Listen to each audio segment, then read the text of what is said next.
بچپن سے ہی میں غوث پاک کا ذکر اپنی والدہ کی زبانی سنتا تھا. جب میں چھوٹا تھا اور اسکول جاتے تھے یا مدرسے جاتے تھے تو والدہ کہتی تھی بڑے پیر کے حوالے، غوث پاک کا وسیلہ.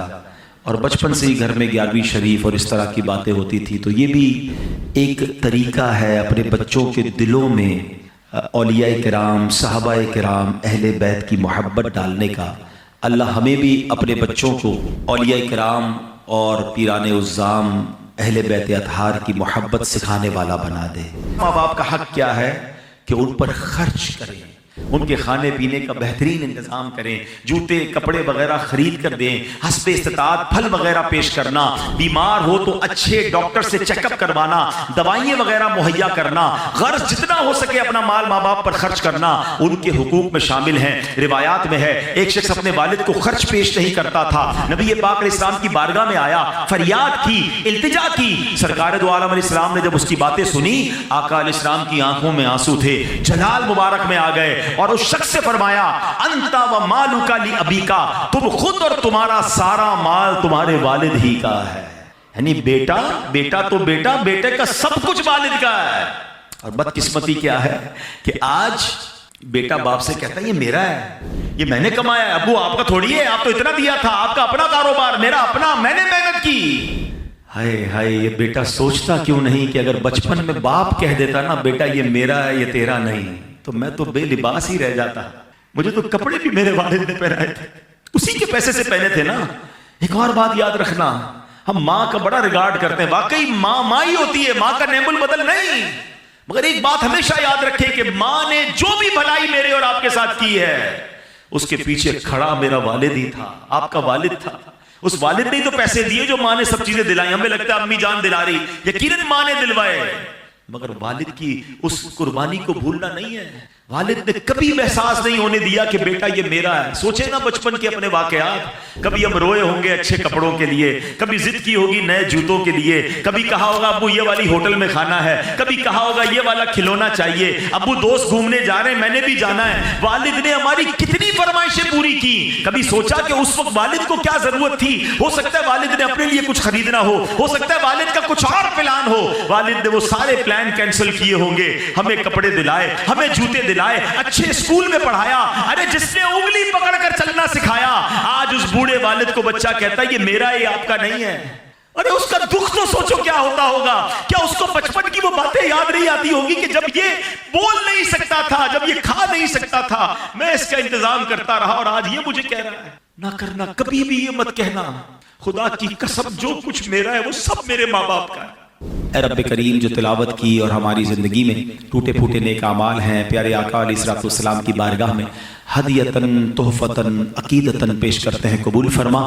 پیارے آقا کے وسیلہ جلیلہ سے تمام انبیاء کرام، صحابہ کرام، تابعین، تبع تابعین، اولیاء کاملین، بالخصوص پیران پیر شیخ عبد القادر جیلانی رحمۃ اللہ تعالی علیہ، تمام مسلمین، تمام مسلمات، خصوصاً بالخصوص میرے مرحوم والدین، ہمارے فیصل بھائی کے مرحوم والدین.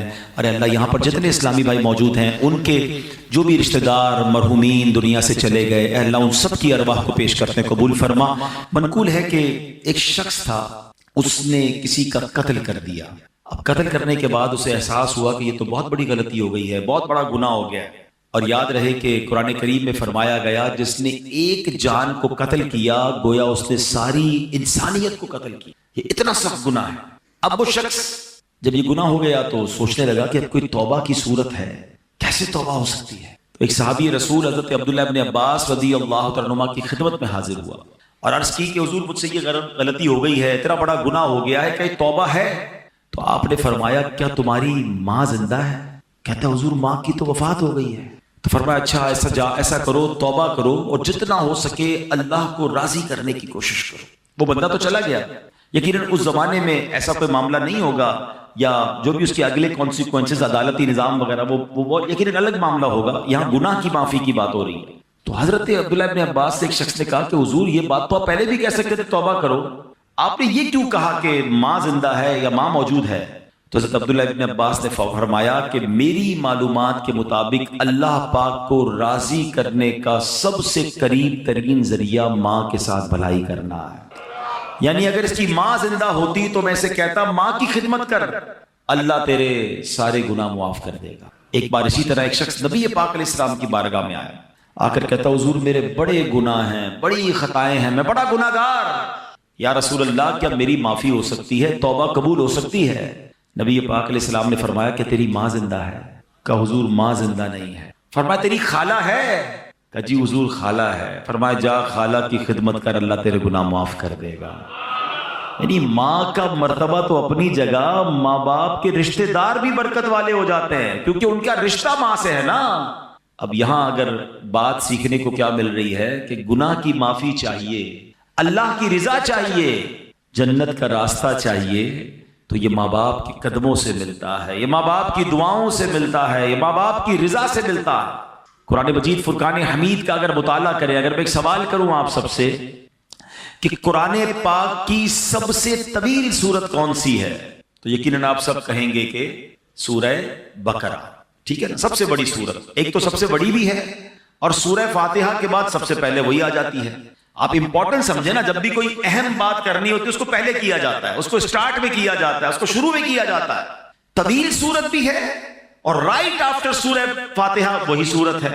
اب سورہ بقرہ کا میسج کیا ہے؟ پہلے تو یہ سمجھ لیں، بقرہ کہتے ہیں گائے کو، ٹھیک ہے، عربی میں بقرہ گائے کو کہتے ہیں۔ اس میں ایک گائے کا واقعہ ہے، واقعہ کئی بار آپ نے سنا ہے اس لیے میں طویل نہیں سناؤں گا، مگر اس کی کچھ ہائی لائٹس کہ ایک بچہ تھا جس نے ماں باپ کی خدمت کی، اس کے والد نے، ایک اتنا امیر آدمی نہیں تھا اس کا والد نیک تھا، پرہیزگار تھا، بچے کی اچھی تربیت کی، اور ایک بچڑا گائے کی ایک بچہ چھوڑ کر انتقال ہو گیا۔ اللہ سے دعا کی، اللہ اس بچے کو میرے بیٹے تک پہنچا دینا، بیٹا ابھی چھوٹا ہے، بڑا ہو جائے تو یہ امانت اسے مل جائے۔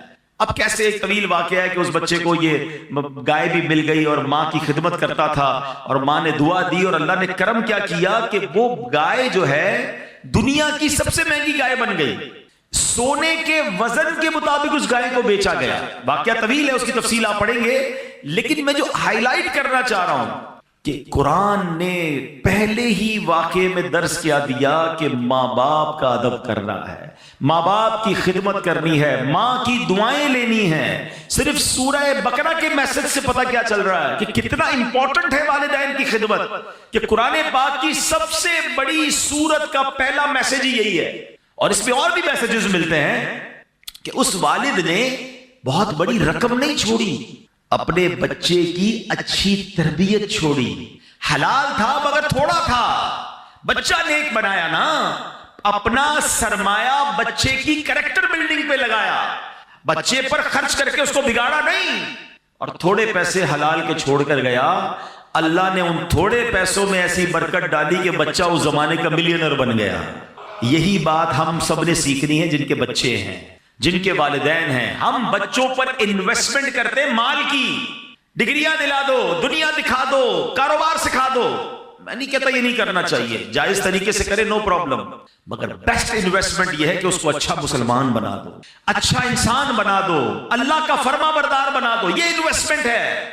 آپ دیکھیں نا، بہت سارے لوگ زندگی بھر ایک ہی چیز سوچ رہے ہیں، یار بچے کے لیے مال چھوڑنا ہے، اولاد کے لیے پیسے چھوڑنے، جائیداد چھوڑ کے جانا چاہیے۔ بندہ کبھی کہنا یار آپ اتنی محنت کیوں کرتے ہیں، یار بچوں کے لیے تو کر رہا ہوں، اپنے بچوں کے لیے کچھ چھوڑ کے جانا ہے۔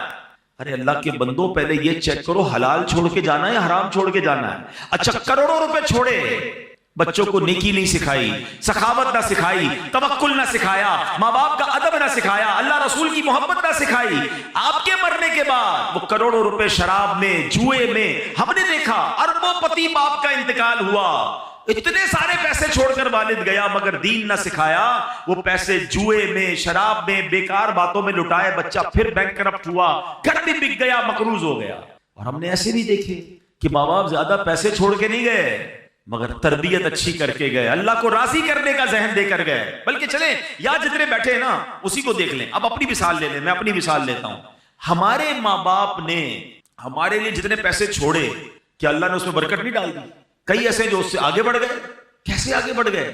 ماں باپ کی دعائیں تھیں اور آپ نے کچھ اچھے کام کیے، ماں باپ نے سکھایا تھا۔ سمجھ رہے نا بات کو؟ تھوڑے پیسے اللہ نے آپ کے بھی بڑھا دیے ہیں، ایسے بہت سارے ہیں کہ ماں باپ کے ورثے میں اتنے پیسے نہیں ملے مگر ماں باپ نے نیکی سکھائی، سخاوت سکھایا، اللہ کی راہ میں خرچ کرنا سکھایا۔ اللہ نے اس تھوڑے مال میں، کیونکہ وہ اچھا پیسہ تھا، اللہ نے اس میں برکت ڈال دی. دس از دا میسج آف سورہ بقرہ. لیگیسی میں کیا چھوڑنا ہے آپ نے؟ اپنے بچوں کو نیک بنانا ہے. میں اپنے بیان میں ایک بات کہا کرتا ہوں، اپنے بچوں کو کچھ نہ کر سکو نا تو کم از کم 5 وقت کا نمازی ضرور بنا دے.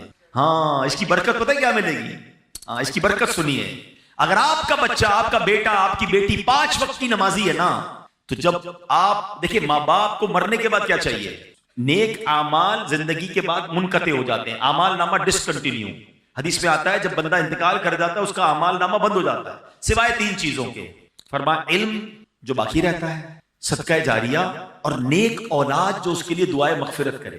اب میری اولاد میرے لیے دعا کرے گی کہ نہیں مجھے پتا نہیں، اب اتنی بیزی ہو گئی ہے نیو جنریشن. لیکن اگر میں نماز ہی بنا گیا اس کو، ہر نماز میں اتحیات میں جب وہ بیٹھے گا، میرا بیٹا ہے یا میری بیٹی ہے، اسٹیٹس دیکھیں، وضو میں ہوگا، قبلہ رو ہوگا، نماز میں ہوگا، اور اللہ سے کہے گا ربنا اغفر لی ولوالدی وللمؤمنین یوم یقوم الحساب. فجر پڑھے گا تو مجھے تحفہ ملے گا، ظہر پڑھے گا تو مجھے تحفہ ملے گا، بلکہ ہر وہ رکعت جس پہ قاعدہ آخرہ کرے گا میری اولاد مجھے دعا دے رہی ہے. اور اولاد کی دعا کبھی کبھی کیسے مقبول ہوتی ہے؟ حضرت عیسیٰ علیہ نبینا علیہ الصلوۃ والسلام ایک بار کسی قبر کے پاس سے گزرے، دیکھا قبر پر عذاب ہو رہا ہے. اللہ کے نبی تھے نا، اللہ نے ایسی نگاہیں دی تھی، قبر کے اندر کے احوال جان لیے. تھوڑے عرصے کے بعد آئے، دیکھا قبر میں انوار و تجلیات کی بارش ہے. اے اللہ یہ معاملہ کیسے؟ یہ بندہ ایسے نورانی قبر میں کیسے ہو گیا؟ کچھ دنوں پہلے تو عذاب ہو رہا تھا. ارشاد ہوا اے عیسیٰ جب یہ مرا تھا نا بڑا گنہگار تھا، اس پر اسی لیے عذاب ہو رہا تھا، مگر اپنی بیوی کو پریگننٹ چھوڑ کر، حاملہ چھوڑ کر مرا تھا. اب کچھ عرصے بعد اس کی بیوی کے یہاں اولاد ہوئی، بیٹا ہوا. اے عیسیٰ وہ بیٹا 5 سال کا ہو گیا. جب 5 سال کا ہوا تو مدرسے میں گیا، قاری صاحب نے کہا پڑھو بسم اللہ الرحمن الرحیم. بچے نے پڑھا بسم اللہ الرحمن الرحیم. اے عیسیٰ مجھے شرم آئی کہ جس باپ کا بیٹا زمین کے اوپر رحمان اور رحیم کہہ کے مجھے پکار رہا ہے، اس کے والد کو زمین کے اندر میں عذاب دوں. اس کے بیٹے کہ بسم اللہ پڑھنے کی برکت سے میں نے باپ سے عذاب کو دور کر دیا. ہائے ہائے، مبارک ہو ان کو جن کے بچے حافظ ہیں، مبارک ہو ان کو ان کے جن کے بچے عالم ہیں، مبارک ہو ان کو جن کے بچے نمازی ہیں. ارے ایسی اولاد چھوڑ کے جانا ہے جو مرنے کے بعد ہمارے لیے صدقہ جاریہ کا باعث بنے. سورہ بقرہ کا میسج ہی یہی ہے، پیسے چھوڑنے کی فکر چھوڑ دو. اگر اللہ نے اسے نیک بنایا ہے نا تو اس کو اللہ غیب سے مدد کر دے گا، آپ کے تھوڑے مال میں برکت ڈال دے گا. جتنی اسٹرگل اس کے لیے مال چھوڑنے کی کرتے ہیں، اس سے زیادہ کوشش کریں کہ اس کی اچھی تربیت کر کے جائیں. اب قرآن کی بات ہو رہی ہے، ہم نے ماں باپ کا ادب کرنا رب نے قرآن میں، جیسے سورہ بقرہ کی ہم نے بات سنی، اور ایک بار نہیں قرآن میں جا بجا والدین کے ساتھ اچھا سلوک کرنے کا درس دیا گیا. اللہ قرآن میں فرماتا ہے وَبِالْوَالِدَيْنِ إِحْسَانًا، ترجمہ کنز العرفان، اور ماں باپ کے ساتھ بھلائی کرو. اچھا قرآن پاک کا ایک بڑا خوبصورت اسلوب ہے، بہت پیارا اسٹائل ہے. کئی مقامات ایسے ہیں جہاں اللہ نے اپنی عبادت کا درس دیا، ساتھ ہی اس کے بالکل لگو لگ اللہ نے والدین کے ساتھ نیکی اور بھلائی کا حکم ارشاد فرمایا. ایک آیت میں فرمایا وَقَضَىٰ رَبُّكَ أَلَّا تَعْبُدُوا إِلَّا إِيَّاهُ وَبِالْوَالِدَيْنِ إِحْسَانًا، اور تمہارے رب نے حکم فرمایا کہ اس کے سوا کسی کی عبادت نہ کرو اور ماں باپ کے ساتھ اچھا سلوک کرو. 21ویں پارے میں فرمایا أَنِشْكُرْ لِي وَلِوَالِدَيْكَ، کہ میرا اور اپنے والدین کا شکر ادا کرو. ایسا کئی مقامات پر ہے. اللہ نے اپنی عبادت کا ذکر کیا، رائٹ آفٹر اللہ نے والدین کے ساتھ بھلائی کا، والدین کے ساتھ شکر کا، والدین کے ساتھ اچھا برتاؤ کرنے کا حکم دیا. اے میرے پیارے اسلام، اس کی وجہ کیا ہے؟ ریزن سمجھنا ہے نا کہ اللہ نے بالکل اس کے ساتھ کیوں بیان فرمایا. مفتی احمد یار خان نعیمی علیہ رحمت الرحمان اس کی 2 وجہ بیان فرماتے ہیں. کہتے ہیں پہلی تو یہ کہ ماں باپ فیض الہی کا پہلا واسطہ ہے. ہاں یعنی بندے کو اللہ پاک کی جو بھی نعمتیں حاصل ہوتی ہیں نا وہ پیدائش کے بعد ملتی ہیں. یعنی میں پیدا ہوا تو پھر سب کچھ مجھے ملا نا، میں پیدا ہی نہ ہوتا، میرے ماں باپ نہ ہوتے تو میں پیدا ہی نہ ہوتا. آج میں دنیا میں ہوں کس کے سبب سے ہوں؟ ماں باپ کے سبب سے ہوں. اچھی صورت ہے، دولت ہے، عزت ہے، شہرت ہے، رزق ہے، نعمت ہے، سانس ہے، واٹ ایور مجھے اللہ کی نعمتیں ملی جب میں دنیا میں آیا. تو ماں باپ واسطہ ہیں کہ اس کے ذریعے میں دنیا میں آیا.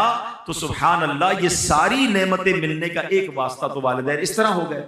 دوسری بات مفتی صاحب فرماتے ہیں کہ ماں باپ کے جو ہم پر احسانات ہوتے ہیں نا، جو انعامات ہیں، ان انعامات اور احسانات میں ایک بڑی خوبصورت مشابہت اللہ پاک کے احسانات کے ساتھ ہے. اب وہ کیا ہے؟ اللہ پاک اپنے بندوں کو پالتا ہے، نعمتیں عطا فرماتا ہے، بارش برستی ہے، پھول کھلتے ہیں، سبزے اگتے ہیں، دانے لگتے ہیں، اناج بنتا ہے. یہ سارا نظام زندگی اللہ پاک نے بنایا کس کے لیے؟ اپنے بندوں کے لیے. کیا معاذ اللہ اس میں اللہ کی کوئی لالچ ہے؟ اللہ کو ہم سے کچھ چاہیے؟ بے لالچ عطائیں ہیں نا اس کی. اللہ نے قرآن میں فرمایا ما اريد منهم من رزق وما اريد ان يطعمون ان اللہ هو الرزاق ذو القوة المتین. ترجمہ کنز العرفان، میں ان سے کچھ رزق نہیں مانگتا اور نہ یہ چاہتا ہوں کہ وہ مجھے کھانا کھلائیں. بے شک اللہ ہی بڑا رزق دینے والا، قوت والا، قدرت والا. اللہ بانٹتا ہے، اللہ عطا کرتا ہے، اللہ کو ہم سے کوئی طلب نہیں. یہ اللہ کی شان ہے. مگر اللہ نے ماں باپ کو کیسا بنایا ہے کہ ماں باپ بچے سے لالچ نہیں کرتے. ماں باپ کو کوئی لالچ نہیں ہوتی کہ اس کو کھلائیں پلائیں، اپنے پیٹ کاٹ کے اس کو بڑا کریں، اس کو سردی گرمی سے بچائیں، اس کو جناب دوائیں دلائیں. بعض اوقات بچے بڑے ہو کر کوئی ماں باپ کی خدمت نہیں کرتے. لوگ ہو سکتا ہے کسی کے ذہن میں خیال آئے کہ جناب آج کل تو ماں باپ بچے کو اس لیے پالتے بڑا ہو کے کما کے دے گا. ارے مجھے بتاؤ، اگر یہ بات ہے تو پھر معذور بچوں کو ماں باپ کیوں پالتے ہیں؟ ماں باپ کا پیار بے لالچ ہے. دنیا میں جو بے لوس پیار ہے، انکنڈیشنل لو اگر کوئی کرتا ہے تو وہ ماں باپ کرتے ہیں. میں نے بڑی پیاری بات پڑھی، دنیا میں ایک ہی بندہ ہے ہماری اور آپ کی زندگی میں، ایک ہی بندہ ایسا ہوتا ہے جو یہ چاہتا ہے کہ یہ مجھ سے بھی آگے بڑھ جائے. اور پتہ ہے کون ہوتا ہے؟ وہ ہمارا والد ہوتا ہے. والد ہمیشہ یہ چاہتا ہے کہ میں جہاں تک پہنچا ہوں نا میرا بیٹا اس سے آگے پہنچ جائے. دنیا میں اور کون چاہتا ہے بھائی آگے بڑھ جائے؟ اتنا انکنڈیشنل پیار ماں باپ کرتے ہیں، اپنی تکلیفیں اپنی. اچھا پھر ماں باپ کو اللہ نے کیسا پیارا رشتہ ہمیں کیسا دیا. اگر ہم سمجھے نا، ہم جب پیدا ہوئے نا، آپ کے گھر میں بھی بچے پیدا ہوئے ہوں گے. اچھا میری باتیں ان کو جلدی سمجھ آئیں گی جو اب خود ماں باپ بن گئے. ہمیں بھی یہ اس وقت سمجھ نہیں آتی تھی، جب خود ماں باپ بنے تو اب زیادہ سمجھ آئی. بچہ پیدا ہوتے ہی سب سے زیادہ فریجائل ہوتا ہے. بچہ بالکل جس کو کہیں چھوئی موئی ہوتا ہے نا، کتنی بیماریاں اس پہ حملہ آور ہو رہی ہیں. اب اس بچے کو 2 خادم چاہیے 24/7، چھٹی نہیں ہے ان خادمین کی. جو اس کی باڈی ہے نا، اس کی ریکوائرمنٹ کیا ہے کہ اس کو 2 ایسے خادم چاہیے. ایک خادم وہ چاہیے جو اس کے ساتھ ہر وقت چپکا رہے، اس کی گندگی صاف کرے، اس کو کپڑے پہنائے، اس کی مالش کرے، اس کو تیل لگائے، اس کو کھانا کھلائے، دودھ پلائے، واٹ ایور اس کی نیڈ ہے، سونا جاگنا اسی کے ساتھ. تبھی وہ بچہ آہستہ آہستہ گرو کرے گا. اور دوسرا خادم اس کو وہ چاہیے کہ جو اپنا مال خرچ کرے، اپنے پیٹ، کیونکہ تمام چیزوں کے لیے پیسے چاہیے گے. اللہ نے دیکھے ماں باپ کے دل میں کیسی محبت ڈالی ہے کہ ماں بچے کے پیدا ہوتے اس کی خادمہ بن جاتی ہے. دنیا میں پیسوں سے ایسی خادمہ نہیں مل سکتی جیسی اللہ نے ماں جیسی. اس کے دل میں اتنی محبت ڈال دیتا ہے رب کہ وہ اب بچہ روئے تو یہ جاگتی ہے، وہ تڑپے تو یہ تڑپتی ہے. ارے اس کے رونے میں اسے پتہ چل جاتا ہے کہ پیٹ میں درد ہو رہا ہے یا کان میں درد ہو رہا ہے. اور والد کیسا بے لوس خرچ کرتا ہے کہ آدھی رات کو ہاسپٹل لے جانا ہے، آدھی رات کو ماں کہتی بچے کے لیے دودھ لے کر آؤ، فلاں دوائی لے کر آؤ، وہ سارے کام چھوڑے گا، اپنے دودھ پیتے بچے کے لیے یہ سب چیزیں کرتا ہے. سوچیں یہ دل میں ڈالا کس نے؟ یہ اللہ نے میری اور آپ کی پرورش کا انتظام کیا ہے. یہ ماں باپ کے احسان ہیں ہم پر جو انہوں نے ہمارے ساتھ بچپن سے اب تک کیے. اور جب ہی رب فرماتا ہے شکر ادا کرو میرا اور شکر ادا کرو اپنے والدین کا. اے میرے پیارے اسلامی بھائیوں، نبی پاک علیہ الصلوۃ والسلام کی بارگاہ میں عرض کی گئی یا رسول اللہ سب سے فضیلت والا عمل کون سا ہے؟ یہ بہت سارے اسلام میں بیٹھے ہیں اور ماشاءاللہ نیک نمازی ہیں، نیکی کرنے کا جذبہ بھی ہوتا ہے. ہم بھی چاہتے ہیں کہ فضیلت والا عمل بتا دیں. ایک صحابی رسول نے سوال کیا یا رسول اللہ سب سے زیادہ فضیلت والا عمل کون سا ہے؟ فرمایا الصلاۃ علی وقتہا، یعنی نماز کو اس کے وقت پر ادا کرنا. پھر پوچھا یا رسول اللہ اس کے بعد دوسرا سیکنڈ پسندیدہ عمل؟ فرمایا ثم بر الوالدین، اس کے بعد والدین کے ساتھ بھلائی کرنا سب سے پسندیدہ. یہ اتنی بڑی نیکی ہے، یہ پسندیدہ عمل میں بھی ٹاپ لسٹ پر ہے. تو اے میرے پیارے اسلامی بھائیوں، ہمیں اپنے ماں باپ کے ساتھ اچھا برتاؤ کرنا ہے. اچھا بعض اوقات آج کے زمانے میں فاسٹ لائف ہو گئی، یہ نہیں پتا چلتا کہ میں کیا کر لوں تاکہ مجھے یہ اطمینان ہو جائے کہ میں والدین کا فرما بردار ہوں. میرے پر والدین کے حقوق کیا ہیں؟ مجھے کوئی لسٹ بتا دیں، مجھے کوئی چیک لسٹ دے دیں تاکہ میں چیک کر لوں کہ میں یہ کام کر رہا ہوں کہ نہیں. اپنے طور پہ میں سمجھ رہا ہوں میں بڑی خدمت کر رہا ہوں، میں ماں باپ میرے مجھ سے سیٹسفائی ہیں، کہیں ایسا نہ ہو کہ میں گناہ گار ہوں. تو آج میں کچھ والدین کے حقوق بیان کرتا ہوں جو علماء کرام نے بیان کیے. اب ذرا غور کیجئے والدین کے ساتھ نیک سلوک کرنا کیسے ہے. سب سے پہلے تو یہ بات ذہن میں بٹھا لیں کہ والدین کے حقوق کی گنتی بھی نہیں ہو سکتی، اتنے حقوق ہیں۔ اعلیٰ حضرت امام اہل سنت کی خدمت میں سوال ہوا کہ ماں باپ کے حقوق کتنے ہیں؟ سیدی اعلیٰ حضرت امام اہل سنت نے کمال کا جواب دیا، فرمایا والدین کے اتنے حقوق ہیں کہ پورے کرنا ناممکن ہے، یہاں تک کہ اگر والدین وفات پا جائیں اور بیٹا انہیں دوبارہ زندہ کرنے کی طاقت رکھتا ہو تو دوبارہ زندہ کرے، یہ بھی ان کے حقوق میں شامل ہے۔ تو یہ تو کر ہی نہیں سکتے ہم تو ان سے پیدا ہوئے ہیں نا، ہم ان کی وفات کے بعد ان کو پیدا نہیں کر سکتے، زندہ نہیں کر سکتے۔ حقوق کا عالم یہ ہے، مگر اب علماء کرام فرماتے کہ لسٹ بھی بہت بڑی، کاؤنٹ بھی نہیں ہو سکتی، مگر چند باتیں اگر کوئی ان پر عمل کر لینا تو یہ والدین کے ساتھ بھلائی کرنے والا کہلائے گا۔ اب غور سے یہ چیک لسٹ، جتنے نوجوان خوش نصیب ہے یقین کرے جن کے ماں باپ آپ کے پاس ہیں، پوچھئے ان سے جن کی ماں چلی گئی، پوچھئے ان سے جن کے والد چلے گئے۔ ہم ہر سال یہاں جب جمع ہوتے ہیں تو والدین کی یاد یقیناً اور تازہ ہو جاتی ہے۔ ماں باپ کے بغیر زندگی بہت بے رنگ ہو جاتی ہے، دکھ میں، سکھ میں، خوشی میں، غم میں، ہر وقت ماں باپ یاد آتے ہیں، اور اگر آپ کے پاس ہیں تو آپ بہت لکی ہیں۔ آؤ میرے بچوں، آؤ میرے نوجوانوں، سن لو کہ شریعت کیا سکھا رہی ہے کہ ماں باپ کے حقوق کیا ہیں۔ پہلا حق، شریعت کے دائرے میں رہتے ہوئے والدین کی ہر بات ماننا، یہ پہلا حق ہے، یعنی والدین کی ہر بات ماننی ہے، جو وہ کہہ دیں فوراً لبیک کہتے ہوئے ان کے حکم پر عمل کر گزرنا ہے۔ ایسے بہت سارے کام ہیں کہ جو عام حالات میں جائز کی حد تک ہیں، والدین کا حکم ہو جائے تو اب یہ واجب ہو جائیں گے۔ مثلا کھانا کھانا جائز ہے، لیکن اگر ماں باپ حکم فرما دے کہ کھاؤ، کھانا پڑے گا، تو اب یہ لازم ہو جائے گا، یہ واجب ہو جائے گا۔ اللہ اکبر، نہیں کھائے گا تو گناہگار ہوگا۔ حلال کام تھا، جائز تھا، ماں باپ کا حکم آ گیا، اب نہیں ٹال سکتا۔ باہر شریعت میں ہے کہ بیٹا پردیس میں ہے، ابراڈ ہے، والدین اسے بلاتے ہیں تو آنا ہوگا، فون کر کے خط لکھنا کافی نہیں، یوں ہی والدین کو اس کی خدمت کی حاجت ہے تو آئے بھی اور آ کر خدمت بھی کرے۔ یہ ہے ماں باپ کے حقوق۔ اب یہاں بعض اوقات کیا ہوتا ہے کہ ماں باپ علم دین سے دور ہوتے ہیں تو ماں باپ شریعت کے خلاف حکم دیتے ہیں، اب یہاں ماں باپ کی نہیں مانی جائے گی۔ ہر جائز کام میں تو بات مانی جائے گی، معاذ اللہ ماں باپ کہتے ہیں نماز نہ پڑھو، داڑھی مڑوا دو، تو اب ماں باپ کی نہیں مانی جائے گی۔ اللہ کی اطاعت میں مخلوق کی جو ہے بات نہیں مانی جائے گی کہ مخلوق کو راضی کرنے کے چکر میں رب کو ناراض کر دیں۔ اللہ قرآن میں فرماتے ہیں فلا تطعهما، تو ان کا کہنا نہ مان، یعنی ماں باپ جب اللہ رسول کی نافرمانی کا حکم دے ان کی پیروی نہ کر۔ یہاں ایک اور نصیحت ہے جو قرآن کریم میں فرمایا وَصَاحِبْهُمَا فِي الدُّنْيَا مَعْرُوفًا، اور دنیا میں اچھی طرح ان کا ساتھ دے۔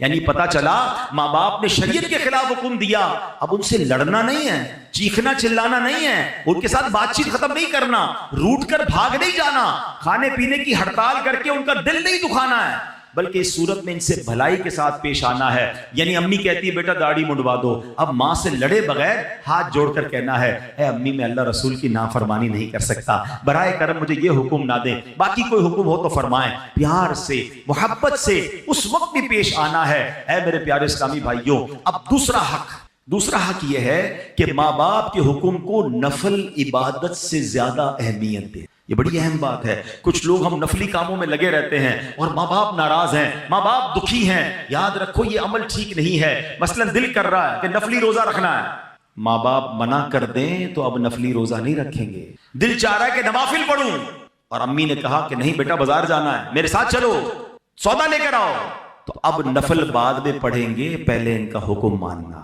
آپ شریعت دیکھیں کس قدر درس، اللہ کی عبادت ہے نا نفلی روزہ، عبادت نہیں، نفلی عبادت نہیں کرنی، ماں باپ کی بات ماننی ہے۔ یہ ماں باپ کا دوسرا حق ہے۔ ایک بڑا عجیب و غریب واقعہ حدیثوں میں موجود ہے۔ ایک بڑے راہب تھے، بڑے عبادت گزار تھے، ان کا نام حضرت جریج تھا۔ عبادت گزار تھے، بڑا عبادت خانہ بنایا ہوا تھا اور بڑی عبادت کرتے تھے۔ ایک بار ان کی والدہ نے انہیں بلایا، وہ نماز پڑھ رہے تھے، ان کو یہ بات ذہن سے نکل گئی کہ ماں بلائے تو نفلی نماز ہے، اس کی تفصیل ہے تو اس کو توڑ کے حاضر دینا ہوگا۔ جواب نہیں دیا، دوبارہ بلایا، نماز جاری رکھی، نماز نہیں توڑی۔ ماں نے جب تیسری بار بلایا، تیسری بار بھی نہیں گئے، تو ماں تڑپ کر کہتی ہے بیٹا تجھے اس وقت تک موت نہ آئے جب تو کسی بدکار عورت کا منہ نہ دیکھ لے۔ اب یہ دل سے بددعا نکل گئی۔ اب کیا ہوا؟ کچھ عرصے بعد اس علاقے میں ایک عورت نے ایک چرواہے کے ساتھ بدکاری کی، بچہ پیدا ہوا، لوگوں نے پکڑا تو کہتی یہ بچہ تو جریج کا ہے۔ سارے لوگ جریج کے پاس پہنچے، ان کی عبادت گاہ کو توڑ دیا، بڑی ذلت ہوئی، کافی لوگ جمع ہو گئے کہ تم نے ایسا کیا۔ اب اللہ والے تو تھے، عبادت گزار تو تھا وہ بندہ، اس نے کہا اس بچے سے پوچھو اے بچے تو بتا تیرا باپ کون ہے؟ اللہ نے اس بچے کو قوت گویائی دی. اس بچے نے کہا کہ میرا والد جریج نہیں بلکہ چرواہا ہے. ان کی جان تو چھوٹ گئی مگر یہ سارا تماشا ہوا. اس کے پیچھے علماء کہتے ہیں وجہ وہی ہے کہ ماں کا دل دکھایا. ماں نے بد دعا دی تھی نا. اچھا یہاں ماں باپ کے لیے بھی ایک درس لے لیجئے. اگر ماں باپ مجھے سن رہے ہیں کبھی کبھی غصے میں آ کر بچوں کو بد دعا نہ دیا کریں. ہاں ماں کی دعا بھی لگتی ہے اس کی بد دعا بھی لگتی ہے. غصے میں آ کر کہہ تو دیتے ہیں بعد میں پریشان آپ نہیں ہونا ہے. آپ کے بچے کے ساتھ کچھ برا ہو گیا تو آپ چاہتے تو نہیں تھے, غصے میں کہا ہے تجھے کیڑے پڑے, تو برباد ہو جائے, ہے تیری ٹانگ ٹوٹ جائے, تیری زبان کھنچ جائے. نہیں, کیا پتا قبولیت کا وقت ہو, آپ ہی کا بچہ ہے تو زبان پہ لگام ہونی چاہیے.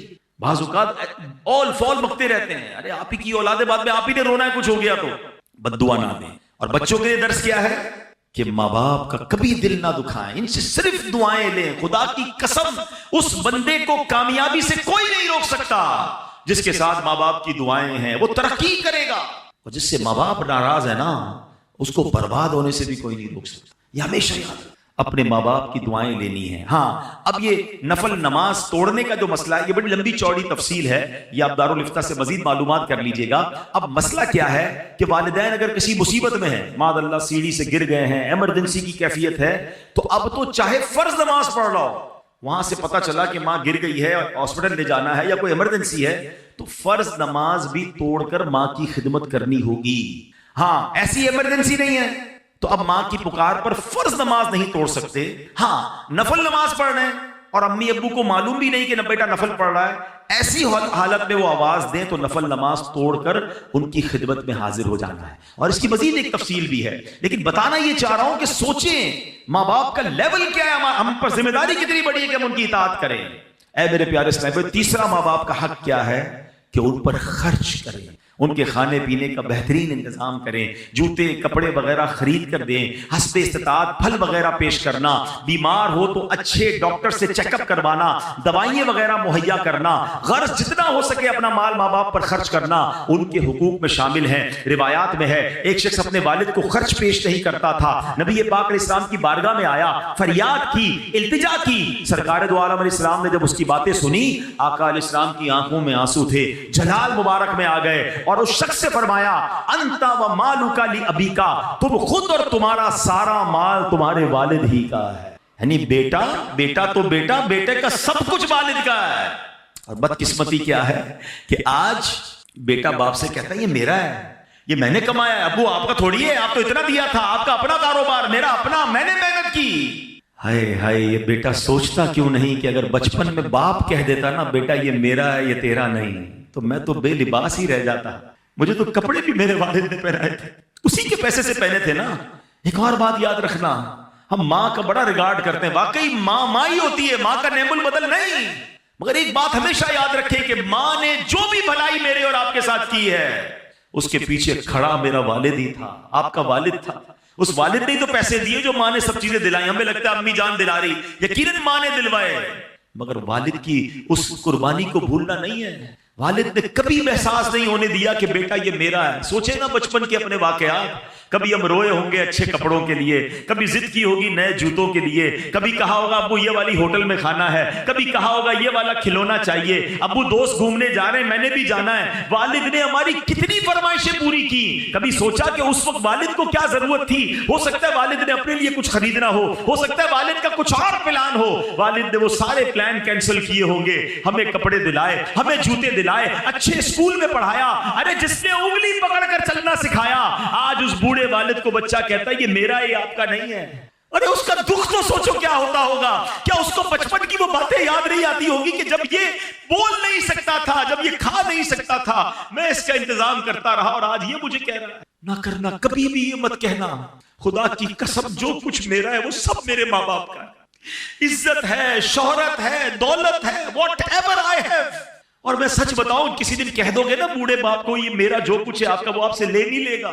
باپ کیا کرے گا لے کر, ماں کیا کرے گی لے کر, لیکن جتنے دن وہ آپ کے پاس ہیں ان کو آنر تو دیں, ان کو عزت تو دیں, ان کو یہ احساس تو دلائیں. کبھی تو کہو کہ ابو آج میں جو کچھ ہوں وہ آپ کی وجہ سے ہوں, اے میری ماں آج جو کچھ میرے پاس ہے وہ سب تمہاری دعاؤں کی وجہ. کبھی کہے تو صحیح انہیں. ماں کو گن گن کے پیسے دیتے ہیں, اور کیوں مانگتی ہے ماں, بار بار کیوں مانگ رہی ہے, کیا ہو گیا, خرچہ کیوں کر رہی ہے.